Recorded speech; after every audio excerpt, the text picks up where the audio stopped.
Good morning, everyone. So, coming back to another day that we have to find out the application of a PN junction diode. सबसे पहले let us revise a quick कि what exactly the PN junction diode was. तो हम लोगों ने ये define किया कि PN जंक्शन डायोड का मतलब वो था कि हमको एक ऐसा डिवाइस बनाना है जो हमारे लिए कंडक्टर का भी काम करे और हमारे लिए इंसुलेटर का भी काम करे। तो क्या हमने ऐसा डिवाइस बना लिया है? हाँ, हमने बना लिया है। हमारे पास में क्या आ गया? हमारे पास में एक डिवाइस आ गया जो कंडक्टर का भी काम कर रहा है। हमारे पास में एक डिवाइस है जो इंसुलेटर का भी काम कर रहा है। A device whose been working as a conductor as well as insulator, we gonna call this as semiconductor. That was the first point. अब वो हो गया। सेकंड, हमको ये समझ में आना चाहिए था कि यदि कोई डिवाइस कंडक्टर और इंसुलेटर का काम कर रहा है तो हम लोग उसको कैसे डिफाइन करें, हम लोग कैसे समझाएं उसको।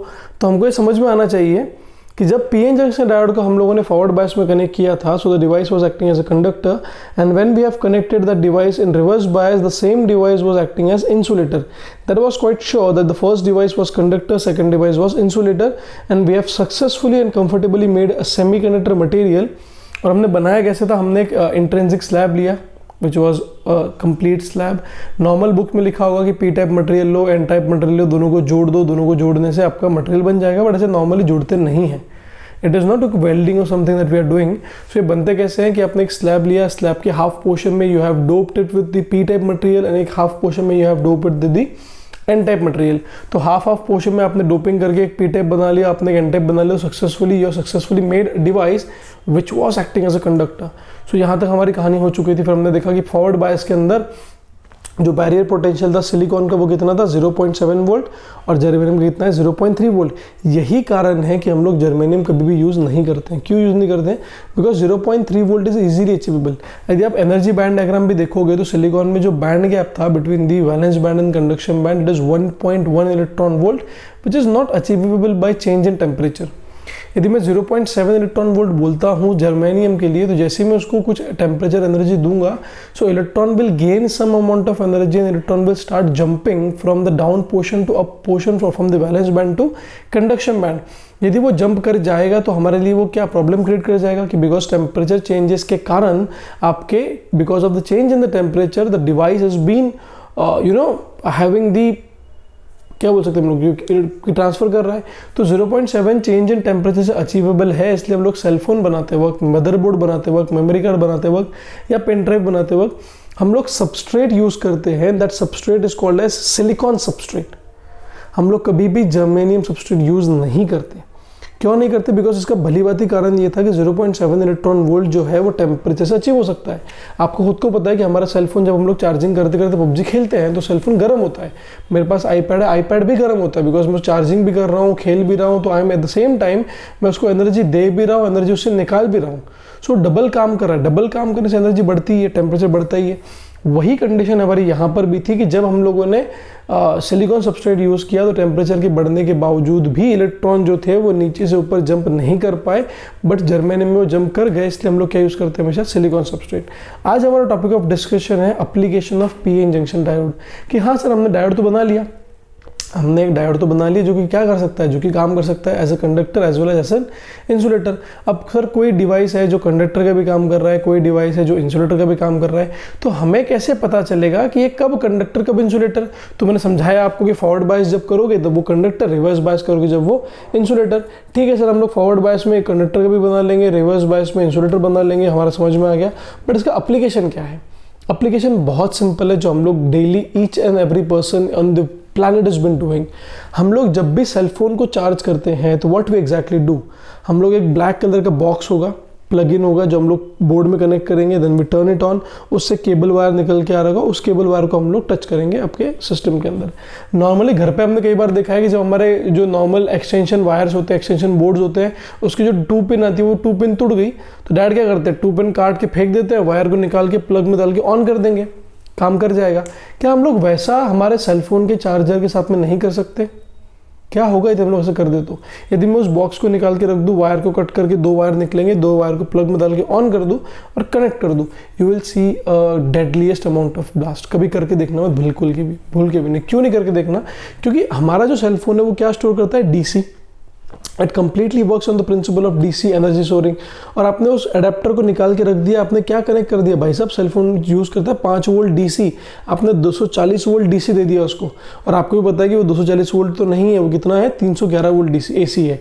सो 311 वोल्ट देने के बाद में उसकी कैपेसिटी नहीं बेचारी होल्ड करने की, तो फटेगा वो तो वो अडेप्टर में कुछ तो ऐसा है जो कि एसी को डीसी कर रहा है। क्योंकि आपका सेलफोन तो डीसी पे काम करता है, आपके घर में सप्लाई एसी आता है हर एक किया इंडिया में। मैं मुंबई में हूँ तो भी एसी है, आप कहीं अहमदपुर में हो तो भी एसी है, आप दिल्ली में हो तो भी एसी है, आप कहीं पंजाब के रोड पे धरना प्रदर्शन कर रहे हो तो भी आपका एसी है। तो जो वो चार्जर है वो करता क्या है, the charger is been responsible to convert the supply from AC to DC. यदि वो एसी टू डीसी कर सकता है, यदि वो एसी से डीसी कन्वर्ट कर रहा है, तो वहाँ पर हम लोग क्या यूज़ करते हैं, we have using PN junction diode. हम लोग ये जो डायोड हमारा है हम लोग यही यूज़ कर रहे हैं, and it is working very beautifully. अभी तो उसके अपग्रेडेड वर्जन्स भी हैं, but the first time when we started with this we have been making it with the help of a PN junction diode. तो how exactly work it, I will let me tell you कि what exactly the PN junction diode it's working would be. So the first thing that I'm defining is called as rectifier। जो पहली चीज़ मैं define कर रहा हूँ, और पहली मतलब एक ही एप्लीकेशन आपको सिलेबस में दिया है, either if you are going for your board examination और if you are going for your NEET examination, आपको एक ही चीज़ पहले दी हुई है, इसका नाम है रेक्टिफायर। अब रेक्टिफायर क्या होता है, rectifier it is a device used to convert AC into DC. अच्छा ऐसा सर, ये तो एक डिवाइस बना दिया जो कि क्या करता है, ये अल्टरनेटिंग करंट को डायरेक्ट करंट कन्वर्ट करता है। बट मुझे ये भी पता था कि मेरे लिए डायरेक्ट करंट ये भी हो सकता है if that is the zero line, और मेरे लिए अल्टरनेटिंग करंट ये भी हो सकता है, और मेरे लिए अल्टरनेटिंग करंट सॉरी डीसी ये भी हो सकता है। ये जो था, ये कौन सा डीसी था, ये वाला था प्योर डीसी। ये जो दो डीसी थे इसको हमने क्या नाम दिया था उस दिन, we have called them as pulsating DC. Pulse आ रही है, डीसी का मतलब तो प्योर होता है जो पहला वाला है, पर दूसरा भी जो दोनों है वो कौन से, पल्सेटिंग डीसी है। और देखो मुझे ना ऑलरेडी पता है कि आगे क्या क्या आने वाला है, तो आपको मैं वैसे ही एग्जांपल्स दूंगा ताकि आप पुराने चैप्टर से कोरिलेट कर पाओ। अब यहाँ पर जो दोनों सप्लाई हैं ये आपस में अपनी सिग्नल्स को अल्टरनेट नहीं कर पा रहे हैं। If they are not been able to alternate themselves we gonna call them as DC, but that will be pulsating. और जो ऊपर वाला है वो कौन सा है, प्योर डीसी है। तो सर क्या रेक्टिफायर हमको प्योर डीसी देगा कि हमको पल्सेटिंग देगा? So rectifier is a device, actual definition जो होनी चाहिए, रेक्टिफायर क्या करेगा, it will provide you pulsating DC. अच्छा सर रेक्टिफायर यदि पल्सेटिंग डीसी देता है तो उसको क्लीन कैसे करें, उसको प्योर कैसे बनाएं? तो पल्सेटिंग डीसी को आप क्या करोगे, you will apply it into filter. अब उसको फिल्टर में कनेक्ट करोगे, I will explain what exactly filter is. और फिल्टर के गुजरने के बाद में वो क्या बन जाएगा, it will be nothing but a pure DC supply, and then the pure DC supply will go to your mobile, your laptop और any other where you want to charge it. तो this is the actual process कि rectifier जो देगा वो pulsating DC देगा, pulsating DC जाएगा filter के पास में, फिल्टर क्या करेगा, filter will convert the pulsating DC into pure DC and then you will connect it to laptop and mobile charger. ठीक है सर, समझ में आ गया, पल्सेटिंग डीसी प्योर डीसी। अब एक और बात बताओ कि सर रेक्टिफायर के टाइप्स कौन से हैं? तो रेक्टिफायर जो है इसके दो टाइप्स मेजरली हैं। पहला हम लोग बोलते हैं half wave rectifier. The first one is called as half wave rectifier and the second one is called as, obviously it is nothing but what, full wave rectifier। अच्छा दो हो गए, हाफ वेव भी हो गया, फुल वेव भी हो गया। यदि फुल वेव रेक्टिफायर के फिर से दो टाइप करोगे तो एक आ जाएगा ब्रिज टाइप FWR और एक आ जाएगा सेंटर टैप FWR। एक है आपका bridge type full wave rectifier, एक है आपका centre tap full wave rectifier. So this are the two bifurcations of the full wave rectifier जो आपको पढ़ने हैं। बट हमारे पास में जो हमको दिया हुआ है वो कौन सा दिया हुआ है, centre tap full wave rectifier. हमारे करिकुलम में यही है, but I will explain you the bridge type as well, जो कि आपको नीट में काम आ जाएगा। बोर्ड्स में आपको सेंटर टैप FWR ही दिया होता है, नीट में आपको ब्रिज टाइप भी आएगा। Bridge type rectifier I will connect it with nothing but a device which we call it as गेहूं पत्थर का पुल। That means Wheatstone bridge, गेहूं पत्थर का पुल, पुल मतलब bridge. So we will connect with that. So this is how we differentiate and bifurcate the rectifier. So rectifier हमारे लिए क्या है? Rectifier is a device which is used to convert AC into DC. But is it possible to have pure DC? No, it is not possible to have pure DC. It will provide you pulsating DC. pulsating DC को connect करना पड़ेगा आपको filters में. Filter क्या करेंगे? pulsating DC को pure में convert करेंगे and then pure DC will be convert to your laptop. और ये सारी चीज़ें जो सारी जो प्रोसेस हो रही है, ये सारी जो प्रोसेस है आपकी, यहाँ से आपका आया AC और बन के निकला प्योर DC चार्जर चार्ज हुआ. ये जो था ये आपका चार्जिंग बॉक्स है. That charger black color box, white color box that you have, and this is what it has been doing. अब कितने लोगों के दिमाग में ये भी है कि साला हमने सुना डैश चार्जिंग. डैश चार्जर क्या करता है? डैश चार्जर कुछ नहीं करता, वो फ्रीक्वेंसी को बहुत बढ़ा देगा. तो सोचो क्या होगा? Frequency is nothing but 1 time. यदि मैं फ्रीक्वेंसी को बढ़ा दूँ तो मेरा टाइम क्या हो जाएगा? कम हो जाएगा. और कम टाइम में हमारा सेलफोन क्या कर सकता है? चार्ज कर सकता है. तो वो पहले AC रेक्टिफायर की फ्रीक्वेंसी को बढ़ा देगा, बढ़ी हुई फ्रीक्वेंसी को फिर वो पल्सेटिंग बनाएगा. So this is how the charging would be. इस पर पूरा एक अलग से वीडियो बना सकता हूँ, मैं आपको एक्सप्लेन कर सकता हूँ, बट अभी आपके करिकुलम में वो नहीं है. So let us stick back to the curriculum. Then rectifier के दो type, half wave rectifier, full wave rectifier. Full wave की भी दो टाइप, ब्रिज टाइप और सेंटर टाइप. हम लोग स्टार्ट करेंगे एप्लीकेशन ऑफ रेक्टिफायर में पहला which is called as half wave rectifier. और हमारा कंसेप्ट क्या था कि हमको जो बनाना है वो क्या बनाना है? हमको ऑल्टरनेटिंग करंट से डायरेक्ट करंट बनाना है. Either it could be pulsating और it could be pure. We doesn't know that, but we just got to know that rectifier is a device which is used to convert AC into pulsating DC.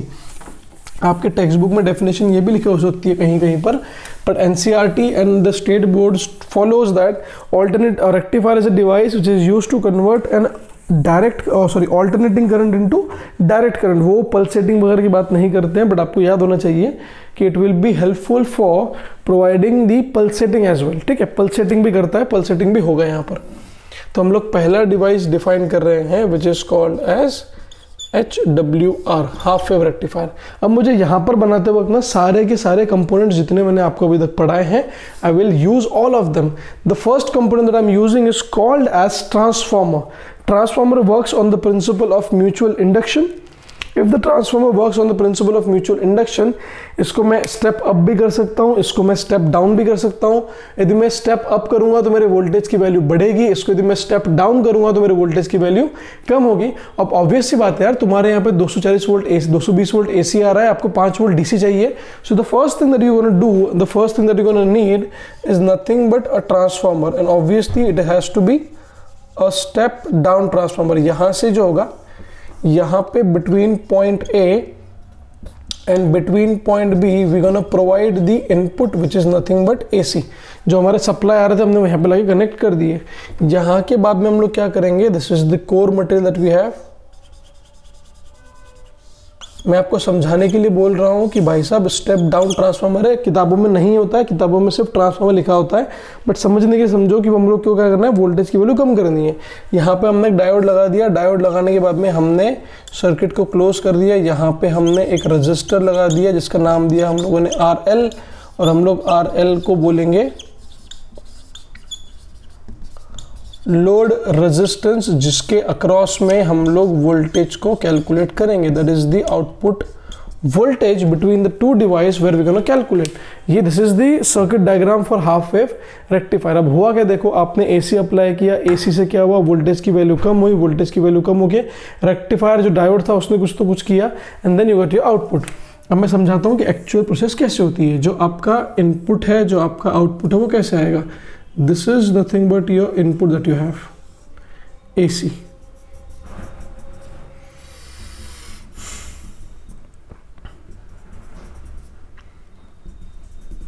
So during the positive half cycle, negative, this is positive, this is negative. So during the first half cycle, जो हमारा first half cycle है, उसके वक्त क्या होगा वो समझते हैं. During the first half cycle, if this point is A, this point is B, मुझे एक बात बताना, आपको यदि समझ में आती है तो, और आती है मुझे यहाँ तक लगता है, किसी डायोड को मैं यहाँ पर पॉजिटिव यहाँ पर नेगेटिव लगा दूँ और किसी डायोड को मैं यहाँ पर नेगेटिव यहाँ पर पॉजिटिव लगा दूँ, तो कौन सा फॉरवर्ड बायस, कौन सा रिवर्स बायस. सो ऑब्वियसली जो आपने आंसर दिया है वो सही है. ये वाला कौन सा हो जाएगा, फॉरवर्ड बायस, और ये वाला कौन सा हो जाएगा, reverse bias. As the first one is in forward bias mode, वो क्या करेगा, it will conduct, it will allow the current to pass through. And as the second one goes into reverse bias mode, it will not the current to pass through. So during the first half cycle, point A becomes positive and point B becomes negative. जो point A है मेरा, वो point A मेरे लिए positive बन चुका है, point B negative बन चुका है। मतलब जो डायोड था, डायोड के एक तरफ आया पॉजिटिव, सेकंड तरफ आया नेगेटिव। मतलब during the first half cycle the diode is working in forward bias mode. Forward bias mode में वर्क करेगा तो आपका आउटपुट आने वाला है, because in forward bias mode diode start acting as a conductor. वो कंडक्टर का काम करेगा, ठीक है। यदि वो कंडक्टर का काम कर रहा होगा सो यदि फॉरवर्ड बायस के अंदर, हाफ साइकिल के अंदर आपका आउटपुट जरूर आएगा, ठीक है। During the second half cycle what will happen, the point A certainly becomes negative and point B certainly becomes positive. So diode के लिए यहाँ पे negative, यहाँ पे positive. So this diode is now coming in reverse bias mode, और reverse bias mode में the diode act as an insulator. जैसे diode insulator का काम करेगा तो उसके पास में आउटपुट बिल्कुल भी नहीं आएगा। आउटपुट नहीं आएगा तो फिर से क्या हो जाएगा, जीरो। फिर से आउटपुट आएगा, फिर से क्या हो जाएगा, zero. So during the positive half cycle the diode is working. अब आप खुद से देखो कि आपका जो डिवाइस है, जो आपका डायोड है, ये पूरे साइकिल के लिए काम कर रहा है कि नहीं कर रहा है। Is it working for the complete cycle? No, it is not working for the complete cycle. Complete cycle के लिए वो काम कर ही नहीं रहा है। वो किसके लिए काम कर रहा है? It is only working for half of the positive cycle. हाँ, आप डायोड को उल्टा करके लगा दोगे तो now it will working for the half negative cycle, but वो कभी भी पूरे साइकिल के लिए काम नहीं करेगा। And that is the reason as it is working for the positive half cycle और only for the positive half cycle, it is what we called as half wave rectifier. तो हमने क्या किया, हमने ये वाला इनपुट जो था ये AC था, हमने AC को सक्सेसफुली DC बना दिया। पर ये DC कौन सा बना हमारे लिए? सर ये DC बन गया हमारे लिए पल्सेटिंग DC। अब टास्क क्या है सर, पल्सेटिंग DC को हम लोग प्योर DC कैसे बनाएं? बट पहले इतना लिख लो, इतना समझ लो, आपको कंस्ट्रक्शन में भी लिखना पड़ेगा, थ्योरी में लिखना पड़ेगा, वर्किंग में लिखना पड़ेगा, and then conclusion you have to provide that it is only working for the positive half cycle. That is the reason it is called as half wave rectifier, है ना। मैं मिटाने जा रहा हूँ, आप एक बार पूरा लिख लो, स्क्रीन पॉज करके। हो गया, चलो चलते हैं आगे। तो हाफ वेव में ये काम कर रहा है ऐसे। अब हम लोग थोड़ा बात कर लेते हैं फिल्टर्स के ऊपर। फिल्टर कितने प्रकार के होते हैं और फिल्टर क्या करता है? Filter is basically used to convert the pulsating DC into pure DC। ये pulsating DC को pure DC बनाने का काम करता है। यदि pulsating DC को pure DC बनाने का काम करता है तो what is the type of filter we have? The filter we have is either C type filter, L type filter, or we have the pi type. Either you can connect only capacitor in the output, only you can connect inductor, only you can connect pi. C type filter हमेशा कैसे लगाना पड़ेगा? Parallel में। L type filter हमेशा लगाना पड़ेगा series में। pi type filter is nothing but एक इंडक्टर ऐसे, एक कैपेसिटर ऐसे, ये वाला ग्राउंड और ये वाला भी ground. This is in the shape of the pi, that is the reason is called as pi type filter. यदि वहां पर मैं कैपेसिटेंस फिल्टर लगा के दिखाऊं आपको, तो ये आपका इनपुट, ये ट्रांसफार्मर, ये डायोड, ये कनेक्शन, यहाँ पर आपका रेजिस्टेंस, इसके बाहर आप आउटपुट ले रहे हो। यदि मुझे पहला लगाना है सी टाइप तो मैं सी टाइप फिल्टर यहाँ पर लगा दूंगा। ये पहला कॉम्बिनेशन हो गया और मैं हर बार इसको मिटाते जाऊंगा, आप ध्यान से देना। आर के पैरेलल में मैंने सी लगाया तो ये आरसी सर्किट बन गया। तो आपका आउटपुट जो आएगा वो यहाँ पे निकलेगा across the capacitor and it would be pure, ठीक है। पहला तो मैंने क्या बोला कि पहले आपको सी टाइप फिल्टर को पैरेलल लगाना पड़ेगा। Second, we have to connect the N type filter. So L type filter is suppose to be connected in series. तो एल टाइप फिल्टर ऐसे लगाओगे जो सीरीज में काम करेगा, तो भी क्या होगा, आपका आउटपुट प्योर मिलेगा, ठीक है। अब ऐसे हो गया। मुझे पाई टाइप फिल्टर लगाना है तो एक कैपेसिटर, एक इंडक्टर, फिर एक और capacitor, this is C1, this is C2, this is L। This is the reason the pi type filter has been most preferable, which is used to convert the alternating current or the pulsating DC into pure DC, and this is the working principle of half wave rectifier. So we have successfully made a device which is used to convert and for alternating current into pulsating DC से pure DC। तो हमारा filter का concept भी आपको समझ में आ गया। 3 filter है, L type, C type and pi type. हम लोग प्रेफर करते हैं pi type filter. C type filter हो तो पैरेलल में लगाओ, एल टाइप फिल्टर है तो सीरीज में लगाओ, और पाई टाइप फिल्टर से लगा ही सकते हो ताकि आपका आउटपुट क्या हो जाए, पल्सेटिंग DC से प्योर DC बन जाए, ठीक है। तो आगे चलते हैं। आई होप आप लोगों ने अपने बुक में पूरा लिख लिया होगा। We'll move forward with the second one that is called as full wave rectifier. So how does this full wave rectifier works? और अभी भी ये जो bifurcations है it is only for, ये जो हम लोग पढ़ रहे हैं ये किसके लिए है, ये सिर्फ और सिर्फ हमारा rectifiers के लिए. Second one is called as FWR, which is called as full wave rectifier. Now as the name indicates you should be very sure that sir full wave rectifier है, इसका मतलब जो होगा ये काम किसके लिए करेगा, ये full wave के लिए काम करेगा. As the previous one was working for only the positive half cycle, this one will certainly work for the full cycle. But sir full wave में आपने दो बताए थे, एक बताया था ब्रिज टाइप रेक्टिफायर, एक बताया था आपने सेंटर टाइप. तो मैं पहले आपको जो हमारे सिलेबस में है सेंटर टाइप वो एक्सप्लेन कर दूं, then I will tell you what the diagram of the bridge type would look like. फिर से क्या होगा सबके अंदर कि यहाँ से अब मैं इसमें इनपुट वगैरह नहीं लिखूंगा क्योंकि आपको पता है ऑलरेडी, अब वो कोर वोर बना के मतलब नहीं है. अब क्या किया हम लोगों ने, यहाँ पर हम लोगों ने एक डायोड लगाया which is diode as D1, हम लोगों ने एक और डायोड लगाया which is diode as D2, दो डायोड लगा दिए और अब यहाँ पे लगा दिया हम लोगों ने आउटपुट. डायग्राम बहुत अलग अलग है. सेंटर टाइप जो हम लोग पढ़ रहे हैं कौन सा फुल वेव रेक्टिफायर है, it is nothing but centre type full wave rectifier. Centre of the secondary coil of the transformer is connected to ground. वापस से सेंटर टाइप क्यों बोला, बिकॉज सेकेंडरी कॉइल जो होगा उसका सेंटर जो है वो कनेक्टेड टू ग्राउंड है. And again this point is nothing but point A and this is nothing but point B. पर अब हम लोग जो आउटपुट लेंगे वो कहाँ से लेंगे, अभी भी आउटपुट हमारा वहीं पर होगा cross the RL and this is gonna be your output voltage which is again gonna be pulsating. Then the pulsating output should be connected to, you know that कि pulsating output को फिर से आपको connect करना पड़ेगा किस पे ले जा करके, एक फिल्टर पे ले जा करके, ताकि आपको AC से क्या मिल जाए, DC मिल जाए. अच्छा समझ में आ गया कि सर ये ऐसे होने वाला है, ऐसे हम लोग कर सकते हैं. अब बताते हैं डायग्राम से कैसा होगा. अब मैं वहाँ पे कुछ नहीं लिख रहा हूँ, मैं सीधा यहीं पे डायग्राम बना रहा हूँ मेरे लिए. ये पहला वाला जो था हमारा ये तो इनपुट था, देन एक आउटपुट D1 का, एक आउटपुट D2 का और एक output total. This is the output of D1, this is the output of D2, it is the output which is nothing but total. थोड़ा नीचे ले लो, ठीक है, विच इज नथिंग बट टोटल. पहले मार्क कर लेते हैं पॉजिटिव साइकिल कहाँ से कहाँ तक है, नेगेटिव साइकिल कहाँ से कहाँ तक है. पेपर में भी जब बोर्ड्स में एग्जाम में लिखोगे तो ऐसे ही डायग्राम बनाना, ताकि इन्विजिलेटर को पूरा कंसेप्चुअली क्लियर हो कि हाँ आपको पता है. बताओ सबसे पहले क्या होगा, वहाँ से लिखो. चलो वहाँ से लिखते हैं कि what will happen during the positive half cycle. During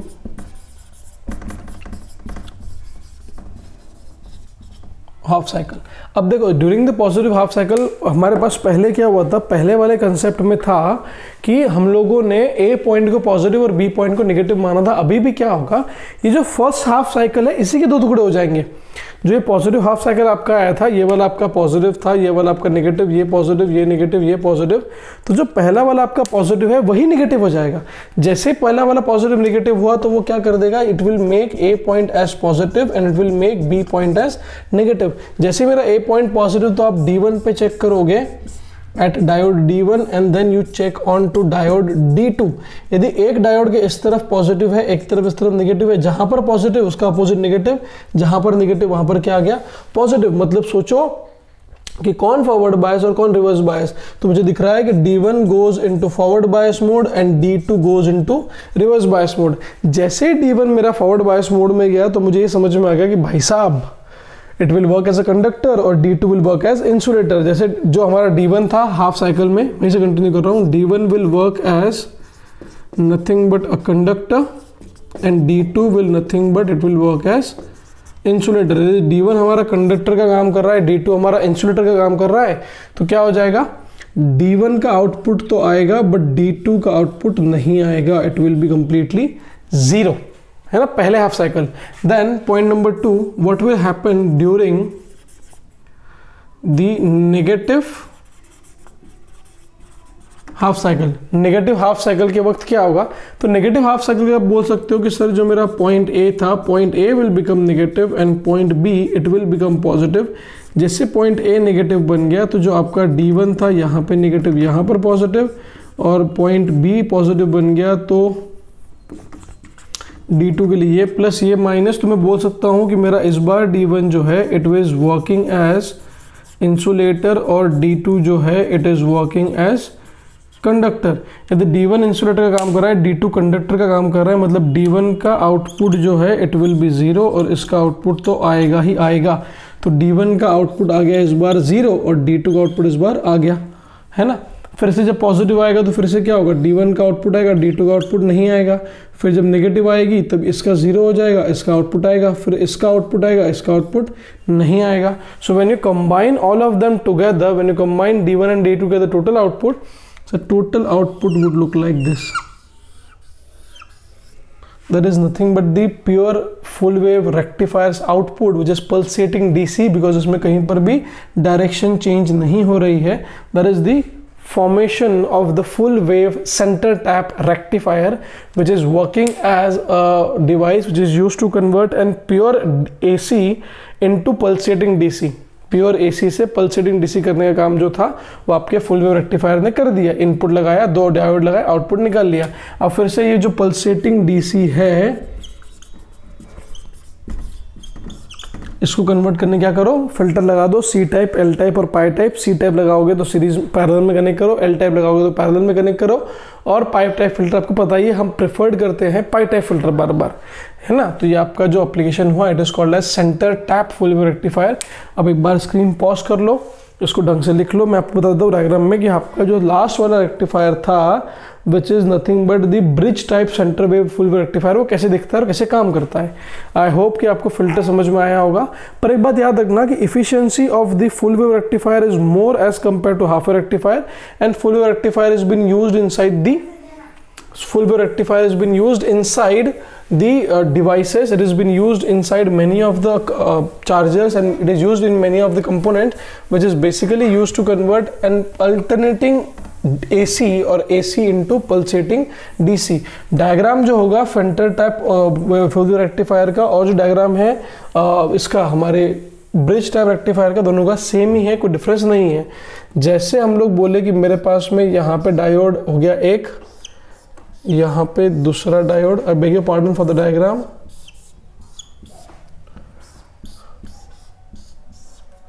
ये 4 डायोड लगा दिए। This is nothing but D1, this is nothing but D2, this is nothing but D3, this is nothing but D4।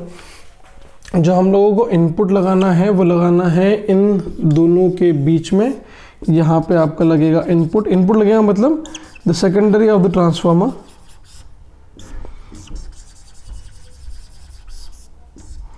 और जो आउटपुट लेंगे वो लेंगे इसके और इसके बीच में, that is gonna B RL, और यहाँ से आपका आएगा V आउट, है ना। पेन भी फिट हो लग गया। सो आप लोगों ने क्या किया कि अभी आप लोगों ने 4 डिवाइस बना दिए। अभी 4 डिवाइस बना दिए, इसका मतलब सिंपल लॉजिक तो ये था कि जब मेरा D1 D4 वर्क करेगा, जब मेरा D3 D2 वर्क नहीं करेगा, मतलब ये विटस्टोन ब्रिज बैलेंस कंडीशन है, D1 इंटू D4 बराबर D2 इंटू D3। सो ये जो रेक्टिफायर बनता है इसको हम लोग बोलते हैं bridge type full wave rectifier. Bridge type full wave rectifier की एफिशिएंसी और अच्छी है as compare to centre type, पर ये आपके करिकुलम में नहीं है। बट आपको डायग्राम मैंने दिखा दी कि कभी ऐसे डायग्राम दिखे तो घबराने की जरूरत नहीं है। It is nothing but the rectifier which is nothing but used to convert an AC into DC। और यदि AC को DC कन्वर्ट करने के लिए काम में आता है तो हम लोगों को समझ में आना चाहिए कि कैसे ये AC को DC कन्वर्ट कर सकता है, how it is been there. So हम लोगों ने आज देखा कि application of PN junction diode क्या थे। So the application of PN junction diode is nothing but rectifier which is used to convert AC into pulsating DC। अब pulsating DC को प्योर DC बनाने की जो जिम्मेदारी है it is been there on the filters, और filter आपका क्या करेगा, it will convert AC into DC। अब अगले लेक्चर में हम लोग जो देखेंगे we will discuss about the different types of diode, जो अलग अलग डायोड हमारे पास में है। The first diode is gonna be the zener diode, दूसरा हम लोग देखेंगे LED, तीसरा हम लोग देखेंगे फोटो डायोड, चौथा हम लोग देखेंगे solar cell, and then we will conclude the diode. ये 4 अलग अलग डायोड्स हैं जो बहुत काम के हैं। They are very helpful and they are very logical to understand कि how this LED works, and we are all using LED right now which is nothing but we call it as light emitting diode. ये ऐसा device है जो light को emit कर रहा है, and light emit करने के साथ साथ ये आपको फॉरवर्ड बायस और रिवर्स बायस के कंसेप्ट को भली भांति आपको समझाएगा. So today we will stop it over here and we have completed the first segment of p-n junction diode and its application. So we have successfully made a device which is working as a conductor as well as insulator, and if it is working as a conductor as well as insulator, we should call that device as semiconductor. और जो board पे अभी अभी diodes मैंने लिखे हैं, these are all nothing but the semiconductor diodes. ठीक है, तो मिलते हैं कल. The same topic will start, types of diode, and we will discuss them. Thank you.